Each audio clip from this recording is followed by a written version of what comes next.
So I am really excited about today's topic, where we're going to look at what a thought leader is and how we become one.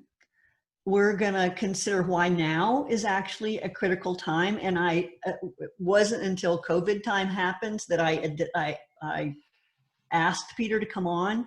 So this is very intentional that this topic is for this time, and we'll talk about that. We'll discuss the significance of clarifying your before and after. And that means how is your client different after than before you started working with them? And we'll get into that and how important that is and being clear about that. And then we'll talk about the different forms thought leadership can take, and we'll learn how to make thought leadership doable, because it can be kind of intimidating, I think, anyway. So I'm very excited to have our guest, Peter Winick, here today. He's the founder and CEO of Thought Leadership Leverage. He is an expert on this space.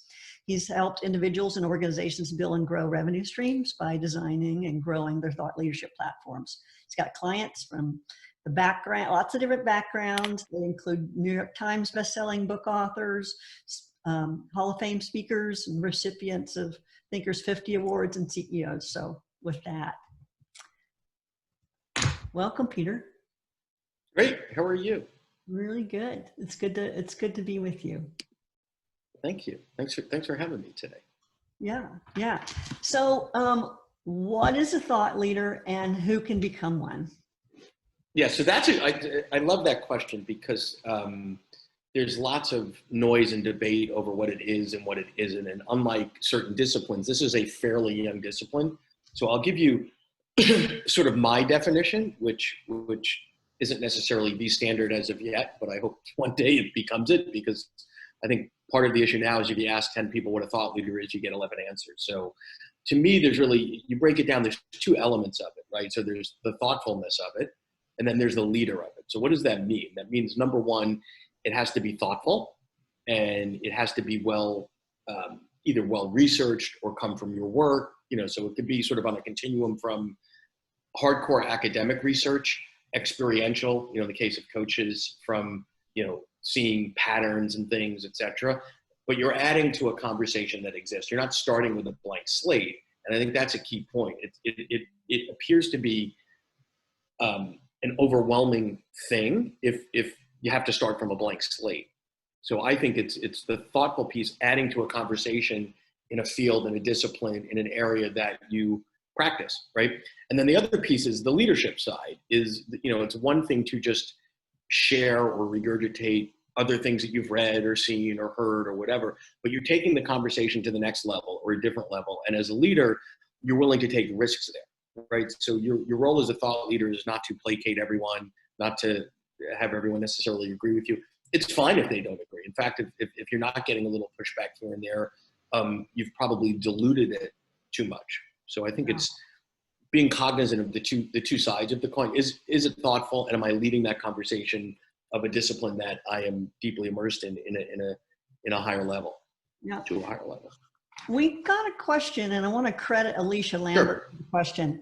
She said, how do you develop a level of expertise and credibility in a subject matter without formal training or an advanced degree? So when you first started talking about how to develop thought leadership, you said, well, you've got all this research. And, that's really, in my experience, that's like, so it becomes really obvious what the thought leadership is going to be about if you're like a PhD candidate and you've been researching. It's kind of obvious.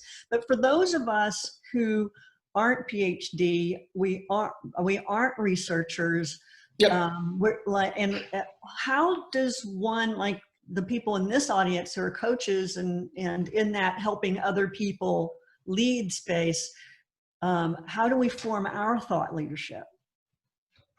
Yeah, so I think there's a couple ways to sort of think about that. Number one is, on the one hand, there's nothing new under the sun, right? So if you think about the things that you believe in as a coach, the things that are important to you. So let's, a growth mindset. So if you're a coach that embraces the concept of the growth mindset, you can't say that you invented that, right? But what you can say is, listen, there's two theories of the mindset. There's a growth mindset and a static mindset. And actually, there's an academic named Carol Dweck, and she wrote a bunch of books on it, and da-da-da. So I think knowing who to attribute to and saying, and I use it in my practice, and actually I have a little twist on it, right? So I've modified it such a bit. So I think the reality is whatever is out there, even if it's a new idea to you, it's probably not totally new. So go backwards and do a bunch of research. And oftentimes what we find is, I find sort of this Hatfields and McCoys, right? So you have the academics where everything makes sense to the 11th decimal point, but those of us in the real world go, ha, ha, ha, you wouldn't know a client if they fell in your lap,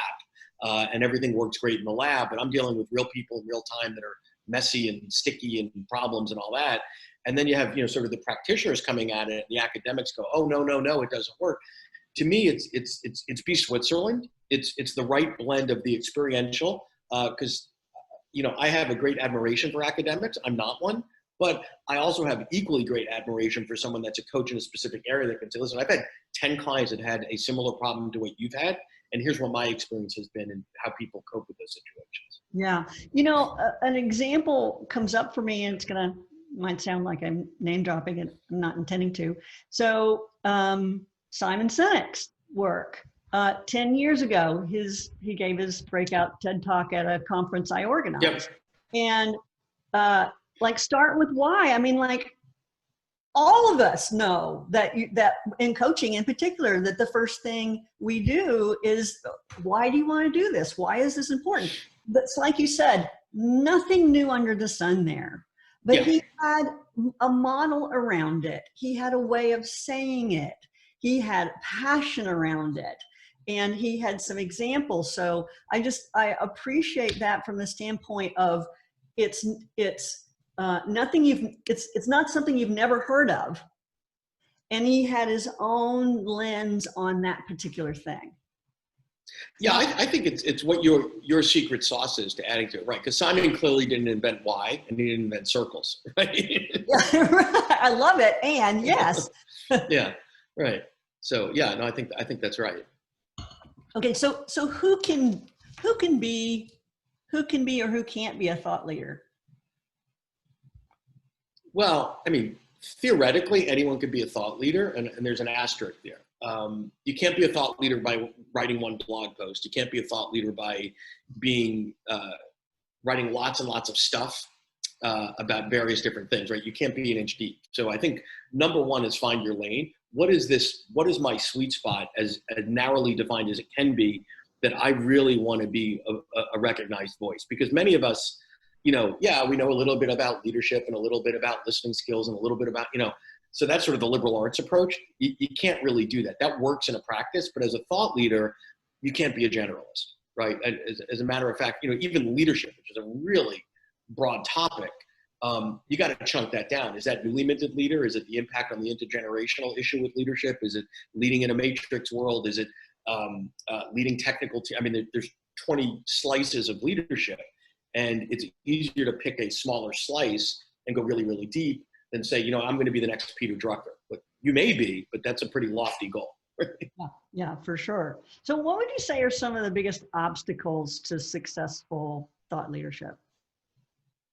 Yeah, that's a great question. So I would chunk that out to a couple things. One is a lack of clarity around what is your thought leadership. And the way you get that clarity is thinking about who you're serving with a high level of specificity, the problems that you're solving for them, right? And then sort of why you. How are you, what's interesting is everybody in this space is smart and has business savvy, but going into the content world, oftentimes they say, oh, all that sort of business stuff and that MBA stuff, let me just forget that and just go with my gut. And there's a place to go with your gut, but it's like you have competitors, right? You are a product. How are you better, quicker, cheaper, and faster? Who are you competing against? And it doesn't mean it's a Coke or Pepsi, but who else is out there that has influenced your thinking and all that? So I think number one, anybody could be, if you sort of find your lane, stick to the lane, and then also figure out not only who you're serving, but how they prefer to consume content. So I believe that everybody has their default sort of content creation palette, if you will, right? So some people like to write, some people like video, some people like infographics. That's all fine and dandy. It doesn't matter what you like. What matters is, this is my audience. This is the way they prefer to consume content. I have to meet them where they are. So if you're dealing with a more STEM-based crowd, it's going to be more fact-based, more white papers, more whatever. If it's a more marketing type audience, it's going to be more visual. You know, there's different slices of that for the generations, but find out how they consume content and meet them what they are, and then consistently put it out there. And I mean, consistently put it out there. You know? Okay. So I think what I heard you say is first, like, narrow your lane and have a very, very clear point of view. Figure out who Yep. you're kind of marketing that point of view to. And I imagine that also needs to be Yep. very clear and somewhat narrow. Figuring out how that target market consumes content and put your content in the form that they consume it. And then finally, create that content with a degree of consistency that fits the way your market consumes it. Yeah, and the counterintuitive part of that, I believe, is that the more constraints that you put on yourself, the easier it is. So if I'm only writing to, you know, left-handed 19-year-olds in Alabama that play golf, you know, that's actually really easy, right? Versus, oh, all adolescents. Uh-oh, wow, that's kind of overwhelming. Okay, so let's talk to this, because I have this conversation with coaches all the time that like coaches tend to want to, and sorry if I'm stereotyping, want to think about the people they serve as broadly as possible because they don't want to Yep. leave anyone out. I work with Yep. female high potential leaders. Okay, I work with, you know, I don't know. Yep. So I have the same. Talk about Yeah. like the problem, how problematic that is. So yeah, I have the exact same problem in my business. So when I'm talking to a client or potential client early on, trying to get a sense of, okay, so who benefits most from your work? Who's your work have the most impact to? And if I get, you know, there's sort of a spectrum of answers I can get. The worst answer is, oh, this, you know, my stuff is applicable to everyone. So then my sort of response to that is, great, unless you've got the marketing budget of Procter and Gamble or Coca-Cola, and you're going to take out Super Bowl ads, you can't afford to be of service to everyone. We got to figure out with a high level of specificity who you need, you know, who it is most impactful for, and put that out. And I think people come from a scarcity place, and they're like, uh-oh, but if I eliminate this group and this group and this, you know, even like women, okay, so you eliminated half the population of men, senior women, now you, like, great, that's awesome, because the more you remove, the easier it is to find. The world changed about 15 years ago in terms of, it used to be, you know, and most of us remember this, you know, what were your options on television? ABC, NBC, CBS, and then Fox came along, and then HBO, right? Now, what is television? I choose what I want to watch, when I want to watch it, where I want to watch it. Is watching Netflix on my iPad at, you know, 2 a.m. television? Yes. So that narrow tail, that long tail is actually a benefit to find out where all, you know, where your peeps are hanging out. Yeah. My experience of that is but now I'm not building my coaching business at this time because I'm running Learning in Action. But when I was building my coaching business, people would say, well, who do you work with? I say, well, I work with CEO owners of businesses $5 to $50 million in size. They tend to be male, 30 to 40 years in age. They work hard, they play hard, they skip some rungs on the ladder on the way up. And now they don't want to hire a consultant to tell them what to do. They want to find their own best answers, but they've run out of answers. And so they hire me. And so, and people would say, well, wait a minute, do you work with people older? Or do you work with people younger? Do you work with women? I'd say, of course I do. Yeah, but this is my sweet spot. They'll also say, oh, I know somebody who fits your exact profile.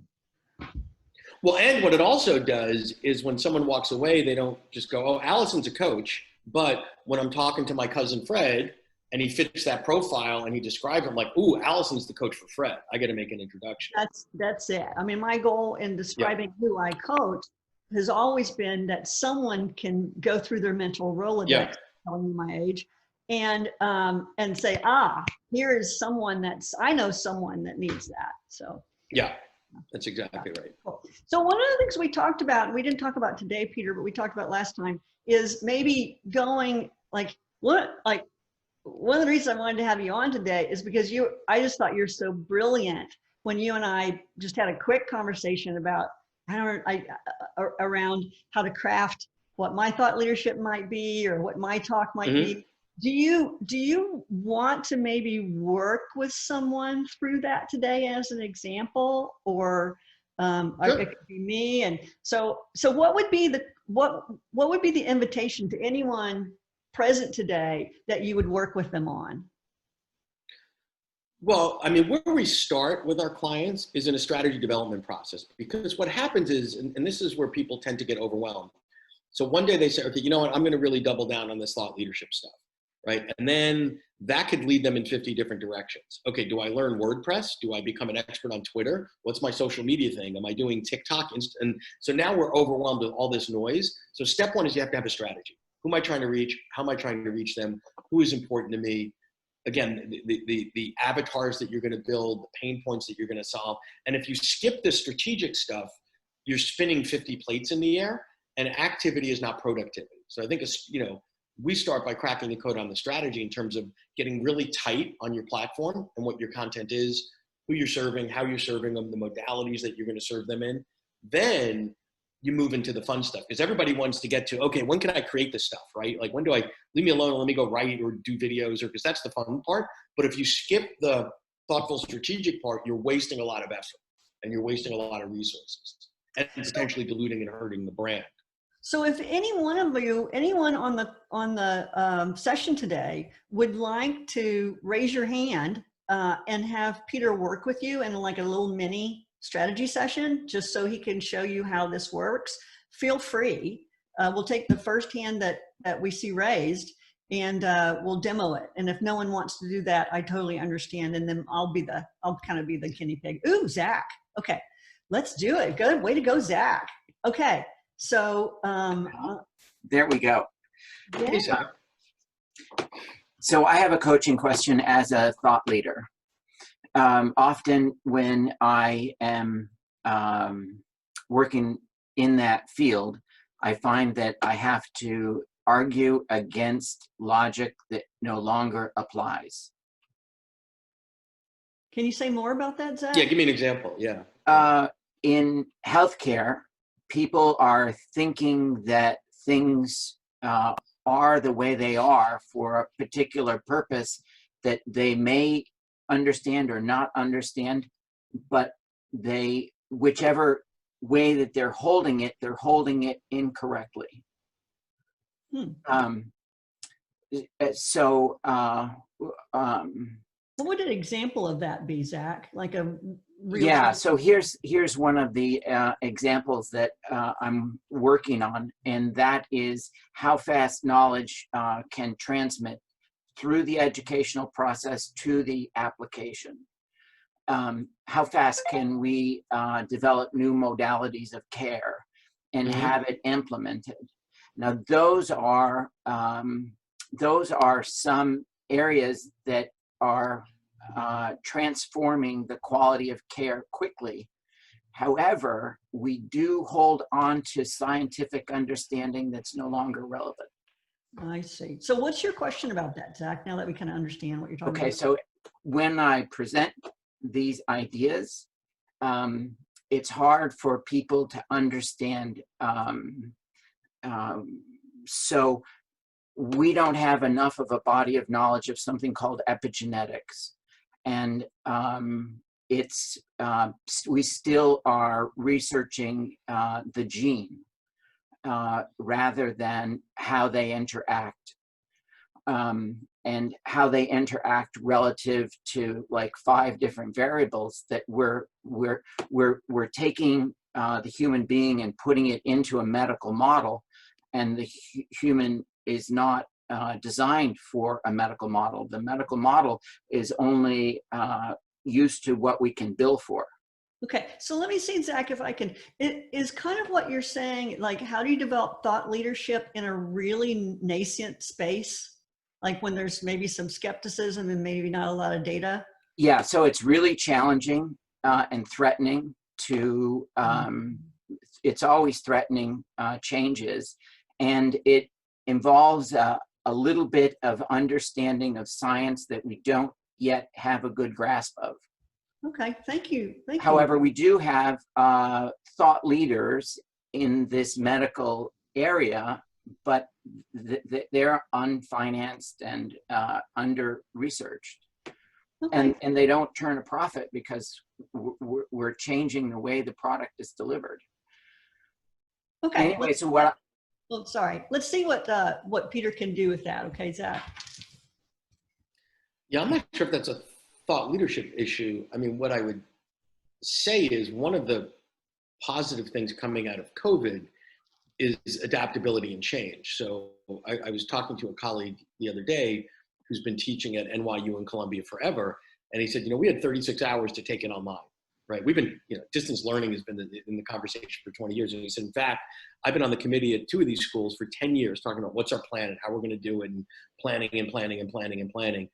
And I said, and he said, now we're doing it. He goes, the first week or two, yeah, it was rough, but it's actually kind of cool and creative to force me to rethink.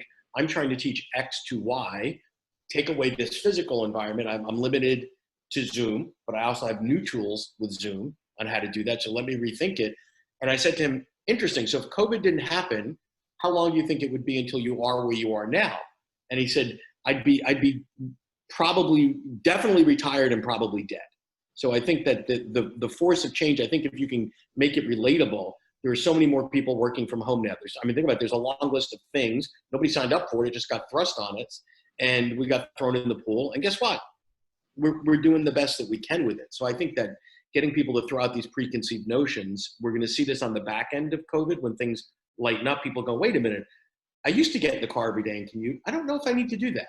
I used to ... I used to go to the office and sit with a bunch of people and never even take advantage of the human interaction with them, just sit there with my headphones on. So I think it's this questioning of, and maybe using some real life examples today, because people have gone through more change in the last 90 days than they probably have in the last 10 years. Yeah. So this is a good time to take questions. And Sarah, anything that's going on in the chat box that we want to attend to, and any questions there? There's some questions to Zach from some of our attendees, Okay. but nothing at this point. Okay, great. So what do you think, Peter, of us just kind of doing a quick demonstration of how your strategy session works, and I'll be your guinea pig. And so they can, Sure. Everyone in the audience can get a sense for what that looks like and what they should be thinking about. Yep. And Zach, I've never lost a patient, so this will be good. So. You're feeling okay, Allison, right? I don't want to mess up my record. No, I'm good. Okay, good. All right. Where do you want to start? Well, so I would start with, you described earlier when you were coaching who your target market was, right? So I would play with that a little bit and say, okay, what are the blend? Because what I liked about your description is demographics are easy and actually the lazy way. Oh, women of this income group at 35 to 44, blah, blah, blah. That's great if you're Target or the Gap, but we're not in that world. And I think the important piece about what you said are the psychographics. So how did you determine that those psychographics, I think I remember, they skipped a couple rungs, along the way. You didn't have that on your radar the first day. So where did that come from? So what happened is funny, like Joe here in the call today, is I ran Vistage groups for a long time. Yep. And I had someone, a colleague, a co-chair, come into my Vistage group one day because she was a best practice chair, and she just walked in the room laughing. I'm like, why are you laughing? She said, all of these people are just different versions of you. I'm like, tell me more. And so what happened is they were in a very narrow age range. They're, athletically inclined as I am. They were all younger than me, but she didn't know that. And they were just work hard, play hard. And so skipped a bunch of rungs. And so what I started, after she said that, I started looking at how are these people all the same, and how are they a reflection of me and who I am and what I'm attracting. And then from that, then I had a language for how I wanted to target going forward based on who I was already attracting. Yep. So based on that, I would take it to a point where I'd say, okay, we have to solve for X. Alison is the X woman. What is X? And that's a really hard question. And I think the reality is we spend a lot of time there. So if I were to say to you, you're the X woman, what does X mean? So Simon is the Y guy. You mentioned Simon Sinek before. That's easy. Oh. His X equal Y, no pun intended. Yeah, I hear you. I hear you. So, since I'm not really focused on my coaching, let me see if I'm more focused on learning and action right now. Well, even as a thought leader in learning and action, you don't have to go back to coaching. Even today, you're the X woman. Okay. I'm the heal the divide woman. Okay. It's all about that now. So then we would have to have a definition of heal the divide that's proprietary, which you do, Yeah. right? And then the next step is, okay, so who would be, I don't like the word competitors, but who are the influencers? So one of the things that we would talk about is who's out there in the thought leadership and content space. And most people never do comparative analysis, right? So if you were going to open, I don't know, whatever, a donut shop in your local community, there's a series of things that a logical person would do. Who's my competition? Well, it's everything from the grocery store to the vegan, funky donut shop up there. Okay, well, what's my differentiator going to be, right? Am I going to be, is it high price, low volume, low price, high volume? Is it location? Is it time of day? We're going to think through all those things. So I would start asking, okay, so who's out there as a thought leader, as a content person that you admire, either A, because you just really dig their content. So maybe it's Simon or whatever. And or B, I may or may not dig their content. I may not even understand it, but holy cow, it appears that they're killing it. I so appreciate you asking that question, because it explains why I feel like I've been struggling, because I don't feel I can point to anyone who's doing what I'm doing and what I want to do. But I'm thinking more business model than content. So there's actually kind of lots of people in the sounds true space. I don't know if you know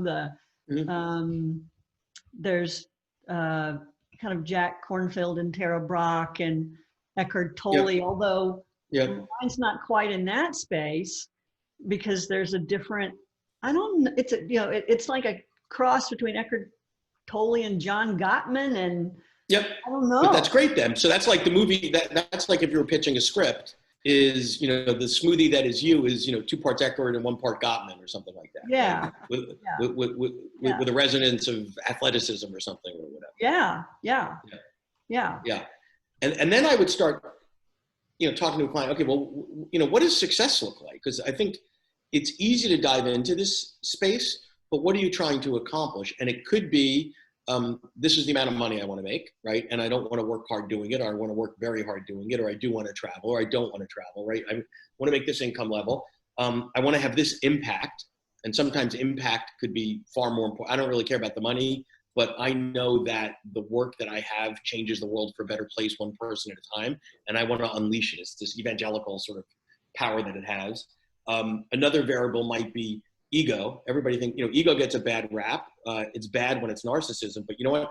I really enjoy being in the front of the room, or helping people have breakthroughs based on my thinking, my frameworks, my methodology. So we'd play with that a little bit, and then get to sort of some of the business objectives. Outside of revenue, income, cash flow, lifestyle, do you want to build something that has enterprise value that you can have an exit? Right. A lot of people don't think about that from content and thought leadership, because you don't really sell a coaching practice per se, but there's derivatives of thought leadership that when the right business models are applied, or become really attractive from an exit perspective. Yeah. Thanks for those examples. And I have an answer. I feel shy about it. I feel kind of embarrassed about it, maybe because it feels bigger than me. But what I want to create a heal the divide movement where people begin to recognize that interpersonal conflict is the finger that points to their own development. And that when we can look at the ways at which we're divided from our real self, our true self, our authentic self, then we can look at that and heal the way we've become divided from our essence. Then so I love the movement word, because we have, as I just said, there's money as a driver, ego as a driver, and we'll call it evangelism, which is the driver. So you led with the movement, right? So obviously you need money, you got to make a living, and you have to have your ego nurture, whatever. But let's stick with the movement. I have a lot of clients that actually push on the movement. Movements could happen in one of two ways. It could be the objective. I am starting a movement, and I've done a couple. I had a client that was basically changing the way engineering education is done at the secondary level and above globally. So you wouldn't think that's a movement, but their whole piece was old school engineering STEM is your first day of class at MIT or wherever is look to your left, look to your right. One of you won't be here in 6 months, right?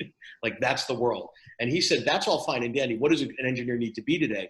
They need to understand science and math and, all the technical skills. However, where they didn't show up that day was over the last 25 years, the rest of us have integrated things like emotional intelligence, things like listening skills, things like collaboration. So the book that he wrote in the movement was called A Whole New Engineer, which is basically saying, I have a vision for a whole new engineer, which is obviously, I'm not great at math, so that I'm disqualified right off the bat, but you gotta have the block and tackle engineering stuff, but layer on top of that, imagine how much more powerful they would be if they had that. And that became a movement.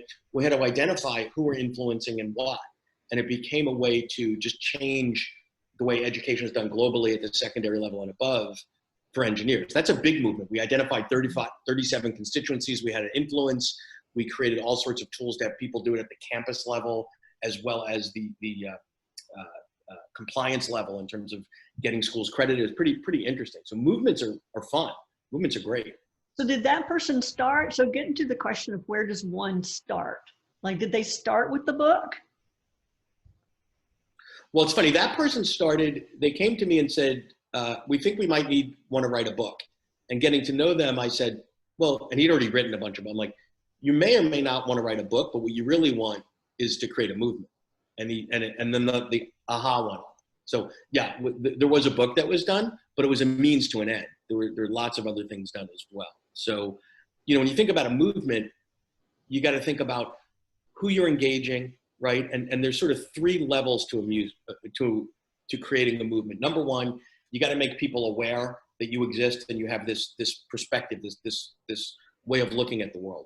A subset of the people that you make aware go, that's interesting. Tell me more. Now, some might say, not for me, not my cup of tea. Not everybody likes kale, but tell me more. And the tell me more is what else can we do to nurture them?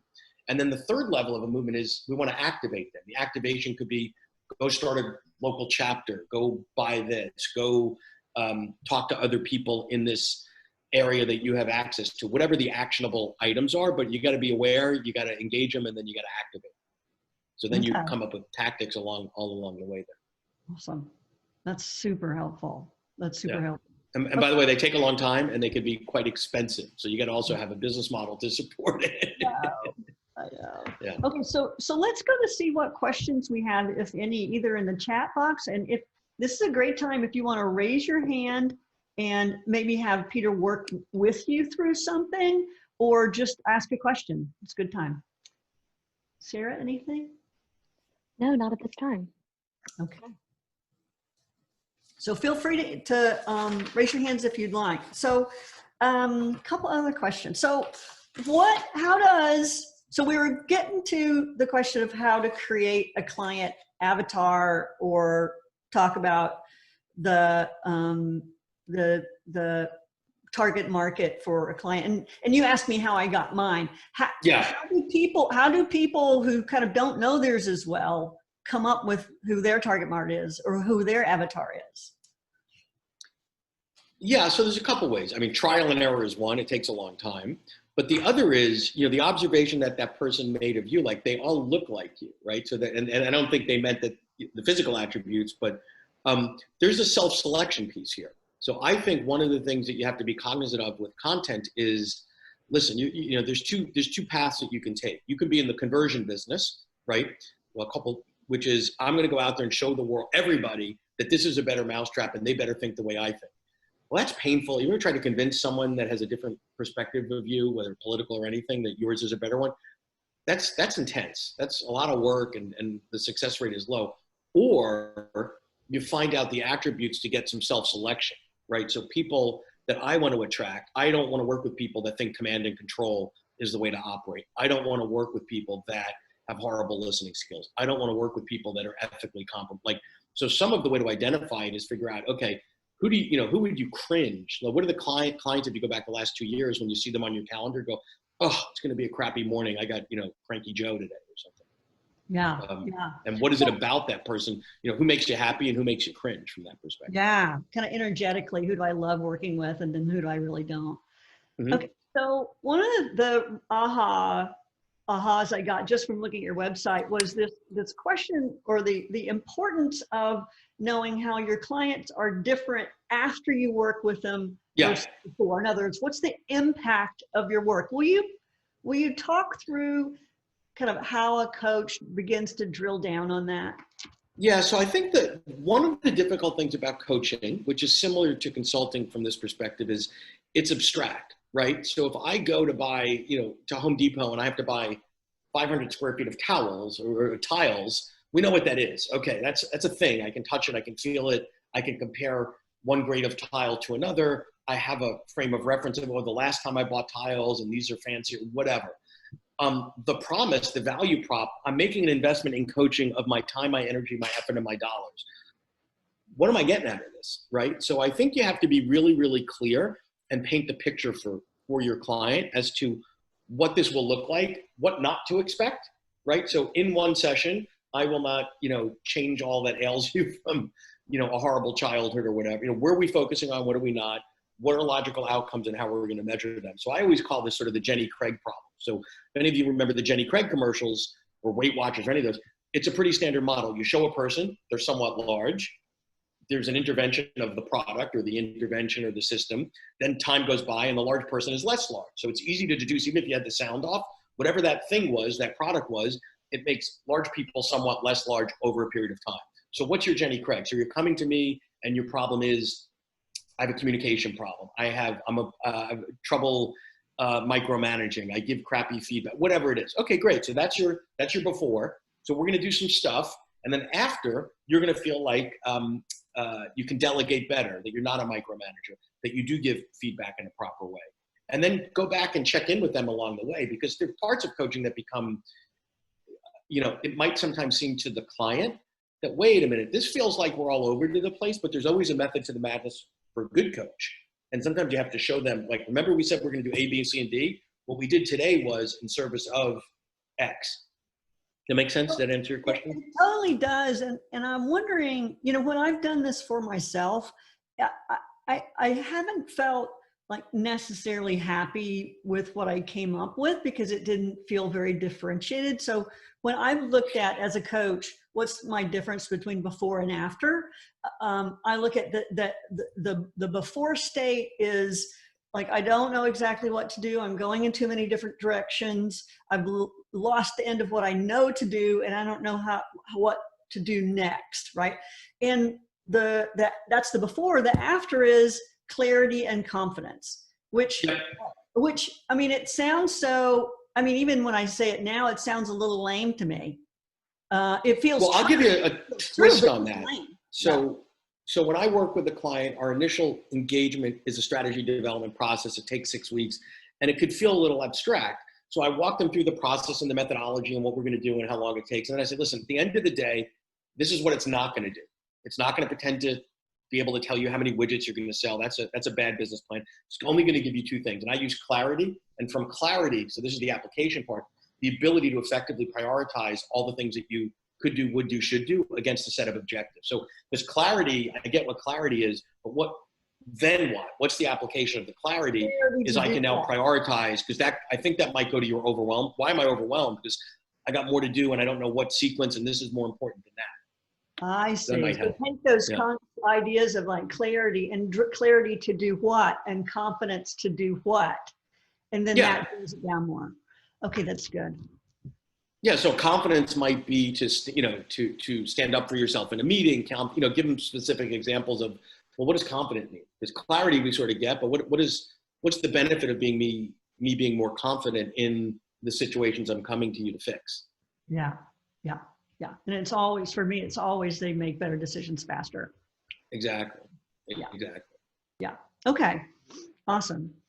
Okay. So what are some different forms that thought leadership can take? Yeah, so I love that. So thought leadership, I mean, it's almost infinite today, right? So there's the obvious, there's writing. Underneath writing, there's short form, there's long form, there's research, there's, lots of things that you could write, blogs, articles, books. Writing doesn't have to be a solo endeavor. Most people sort of always think of writing in isolation, but you could co-author pieces with others that have a similar perspective or are complementary. That's often a fun way to do it. So writing is one. Let me sort of split the question though. The other modalities I'm going to talk about in a minute doesn't mean you need to be fluent in them. So let's get to that in a minute. So once you've got the idea and whatever your format is, if you like to write or you like to do short form video, the idea is to take the same nuggets, the same concepts that live either in the written word or in video and turn them into other things. So now that I wrote a book, I might be able to abstract from that book 50 little 2-3 minute short form videos that could either be used for marketing purposes and or compiled in a different way or configured in a different way to be a learning system, right? So the same idea, one we're giving away for free, one we're monetizing as a well-designed learning system. So it could be video, infographics are awesome. Anything visual is awesome. The combination of words and pictures. You also have to understand, which will influence the modalities that you choose to dabble in. Where are your people? How do they consume content, right? So for example, the newest thing out there now is TikTok. So we are consciously not participating in that because I am not convinced now it's funny, it's interesting, it's cute. It reminds me of Vine.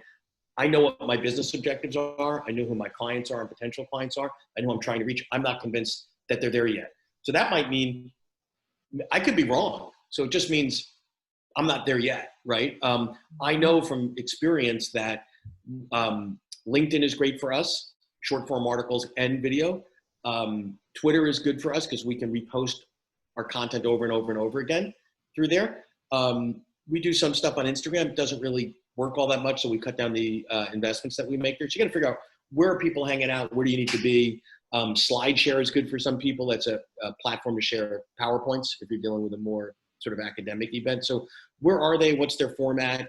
The worst thing that you can do is try to shove the wrong format down someone's throat, right? So if you're dealing with, you mentioned the 30 to 40, newly minted managers that are looking for short form, on-demand pull down, and you're writing an academic tome, you might as well write in Chinese. I mean, you're just not communicating effectively. So let's say I've gotten clear on kind of what I want to put out in the world, what my slice of the pie is, what my point of view is. I know who my target market is. I know where they kind of live and the kind of content they consume and how. And so I have all that. Let's say I've gotten to there. How do I start? Well, first, you're missing one piece there. So one piece that before I started is, what is my commitment level and what does success look like? What am I trying to achieve? And I think where people get frustrated is they work really hard, they do a lot of stuff and ... So I would say, I'm going to do all this stuff to build awareness around my firm, to build the brand. I'm going to do all this stuff. And after 6 months, I'd like to have acquired 2 net new clients. I'm going to do all this stuff to get really clear about what will success look like. I would say to people, okay, so it's a year from now and we hang up and you do this and all your dreams come true. What are they? And they go, oh, gee, I haven't thought of that. Okay, well, don't start until you have a sense. Now, things will happen that you didn't think of and things will happen beyond, maybe it takes a different direction or there'll be unexpected pieces, but at least have some primary assumptions of all I want to do is to elevate my brand, which will help me to defend my price point is high because I'm published in these places. Or I want to go right at it and say, no, actually, I think if I do this, that within 6 months, I should be able to get 2 new clients that look like this at this price point from these activities. Then that helps you justify the energy. Okay, so I know what my point is and who I'm targeting and how they consume. I know what my goals are, 2 new clients at this price point. Okay, boom. That's just kind of a good marketing plan or business plan. So then how do I start? Do I say, all right, I'm going to, let's say that my my target is on LinkedIn and it's short form articles. Do I say I'm going to write one a week? Do I Yep. like how do I So, like how do I so just start? yeah, well, you could, well, so you could pick one platform and start there and say, let me get all the new, so let's just use LinkedIn as an example because it's probably the best one. I'm going to just stick to LinkedIn so I can get really, really good at it, understand the nuances and all that sort of stuff. I'm going to read up on it because it changes all the time and say, what are best practices on LinkedIn? Like, so for example, my data might be not totally up to date on Twitter, but Twitter, it used to be you could post between 8 to 14 times a day. Because it's short form and it flows pretty quickly, whatever. If you did that on LinkedIn, you're immediately a joke. Right? So you have to take a look, what's the right cadence? Is it 3 times a week, 2 times a week in blogs and 1 in video? So you can do some research there and it changes all the time. And then also understand, and I don't want to get too technical, sort of what are the hacks that you need to do to ensure that it works in terms of hashtagging and tagging friends that you know and comments and engagement. So there's a whole, each platform has its own sort of nuances. So, but I want to sort of narrow your question to the commitment. So once you say like, listen, okay, LinkedIn best practice, 4 times a week, 2 video, 2 articles, I'm going to do that for 4 months and I'm going to monitor it, but I have no expectations. I'm just going to do it. And I can tell you that when I started blogging, in the 1800s, it seems like it was a long time ago now, I went to a friend who had 6 successful blogs at that point in Silicon Valley. And I said, all right, I'm going to blog. What do you suggest? And he said, listen, I know you. You're impatient like every other business person. You want to see results, whatever. He goes, don't commit to doing 1, commit to doing 100. And I was like, really? Because you're going to do 2 a week for a year, and you could monitor all you want, but you're not going to stop until the end of the year because you're not really going to know. So Wow. It doesn't have to be a year. And then he was right. It was about not much happened for the first 6 or 7 months. Then there was a flywheel. When I started my podcast 2.5 years ago, we had a 6-month plan and said, listen, we'll try this for 6 months. We can't put out 4 podcasts and expect to change the world. And then we got a flywheel. We went from really having to cash in some chips to get some really wonderful guests to people actually are hiring agencies to pitch to us to get on the podcast. I'm like, that's pretty cool. Now I've got like 250 in the can and just interviewed 2 weeks ago. We didn't put it live yet, Tom Peters. And I was like, how the hell did that happen? Like, that was pretty cool. That's super cool. I should retire my microphone, but I'm like, wow, mission accomplished. Like we're getting to, in my world, it doesn't get much better than that. So that's super good. Yeah, congrats. Yeah.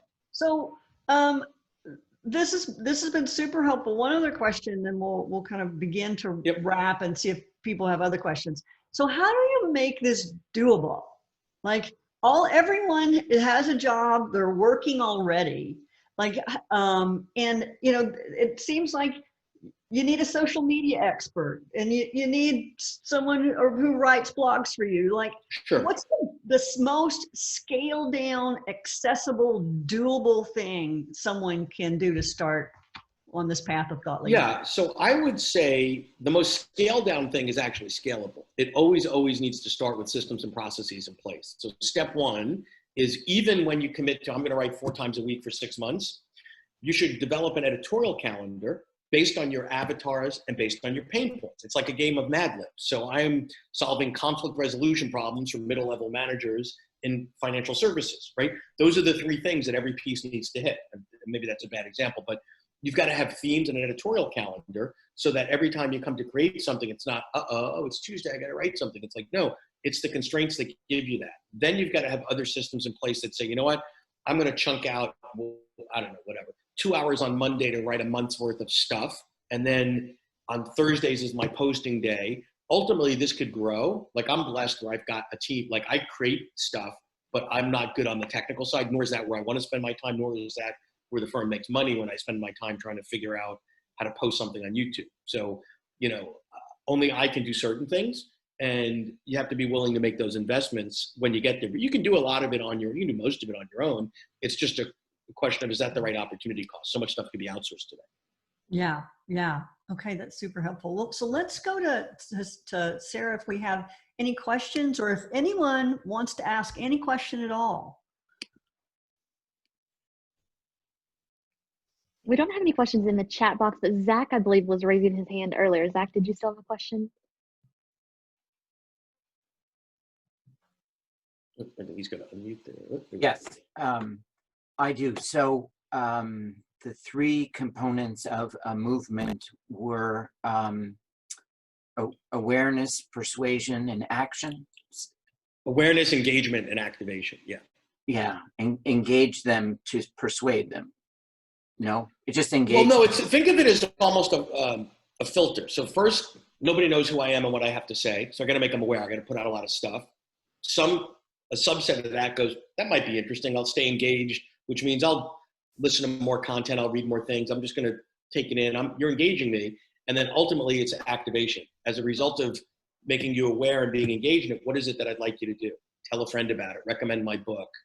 Bring me in as your coach, whatever that is. And those take time and nurture. So the subset of people that you activate is a small fraction of those that become aware. Great, thank you. So just one last question, and then we'll finish Sure. up. So one of the challenges I've had, and I imagine there are other people in the session today, is challenge because I tend to be a perfectionist, and so my question is around quality versus quantity. Like I could spend 5 hours on a blog post in a week, and like I can't do 4 of those in a week because that's my whole week, you know. So how do you think about quality versus quantity? Well, I don't think that's binary. So I think that you have to have both. So quantity is quantity. It's just a number. Quality is subjective, right? So I think that oftentimes what happens is, you know, it's interesting. Even with COVID, we're watching network television that looks like this today. You know, in January, if you turned on the Today Show and, you know, Al Roker was in his house, and you'd be like, the heck happened here? This is not what I'm used to. I'm used to these flashy graphics, like, so it changed. So I think you have to determine what your quality level is. It could be, depending on your brand and your positioning, you know, I only produce videos that are in a studio, high quality, et cetera. It could be my brand is a little more gritty and, you know, it's me in a phone in the back of an Uber or something like that. You have to figure out what your standards are. But I think your point, Alison, was really sort of this perfectionism where once you edit the video for the 38th time, it was probably good enough at the 3rd time. And only you know. It isn't an excuse to get it out in the universe. You know, there's people that do a deck on the first shot, and there's a typo and all that sort of stuff, and it's people know that's their style. And then there's others that are pulling the all-nighters, and nobody else really notices that. Ooh, look at the font level they chose, and look at the you know, that graphic, or how thin was the line on the box. Clearly, I'm not a detail guy, but I think that's up to you. And if it's a problem, then I don't want to say lower your standards, but maybe your standards are too high. You know? Well, that's definitely true. So thank you so much. We're coming here to the end, and I want to let people know how they can find out more about you. So if you want to learn more about Peter, you can find him here on his socials. If you want to ask him a question or engage him, he did a great 30-minute strategy session for me, which was super useful. You can find him at info@thoughtleadershipleverage.com. And he's got this great podcast too as well. So check out that. If you want to follow me or Learning in Action, you can do that here. We're on LinkedIn and Facebook and YouTube now more.